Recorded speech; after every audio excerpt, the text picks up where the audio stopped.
సూర్యుడు ఉదయించే వేళ నది ఒడ్డున ఒక సాధారణ భక్తుడు నిలబడ్డాడు. అతని చేతిలో ఉన్నది ఏ సంపద కాదు, ఏ బంగారం కాదు, ఒక్క పాత్ర నీరు మాత్రమే. కాని ఆ నీటిలో అతని బాధ ఉంది, అతని ఓటమి ఉంది, అతని తట్టుకోలేని జీవితం ఉంది. ఎవరూ లేని సమయంలో అతను శివుడిని చూసి ఇలా అన్నాడు: నాథా, అడగడానికి మాటలు లేవు, ఫిర్యాదు చేయడానికి ధైర్యం లేదు, కాని నువ్వు తప్ప నాకు ఇంకెవ్వరూ లేరు అని నిశ్శబ్దంగా ఆ నీటిని అర్పించాడు. ఆ క్షణంలో శివుడు మాట్లాడలేదు, ఏ సంకేతం ఇవ్వలేదు. కాని ఆ భక్తుడి మనసులో ఒక శాంతి దిగింది. ఎందుకంటే శివుడు శబ్దాల్లో ఉండడు, నిశ్శబ్దంలో ఉంటాడు.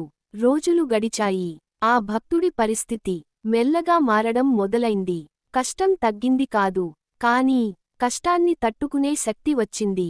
అవమానం పోయింది కాదు, కాని తలెత్తుకుని నిలబడే ధైర్యం వచ్చింది.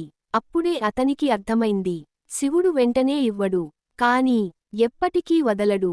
నమ్మకంతో అర్పించిన ఒక్క నీటి ధార, ఒక్క భక్తి కన్నీరు శివుడి కరుణగా మారుతుంది.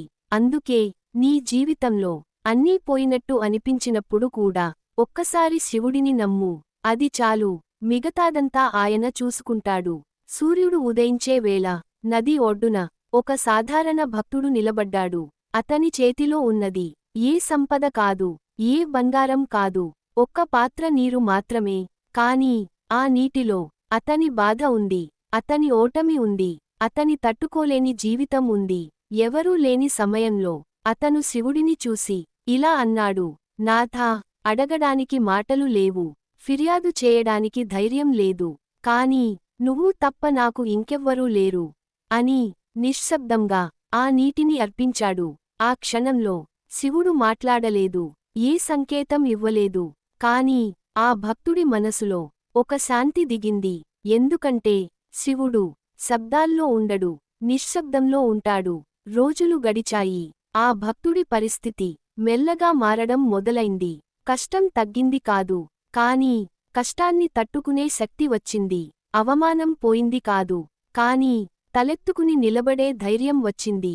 అప్పుడే అతనికి అర్థమైంది, శివుడు వెంటనే ఇవ్వడు, కాని ఎప్పటికీ వదలడు.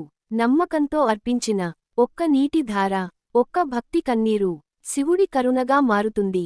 అందుకే నీ జీవితంలో అన్నీ పోయినట్టు అనిపించినప్పుడు కూడా ఒక్కసారి శివుడిని నమ్ము, అది చాలు.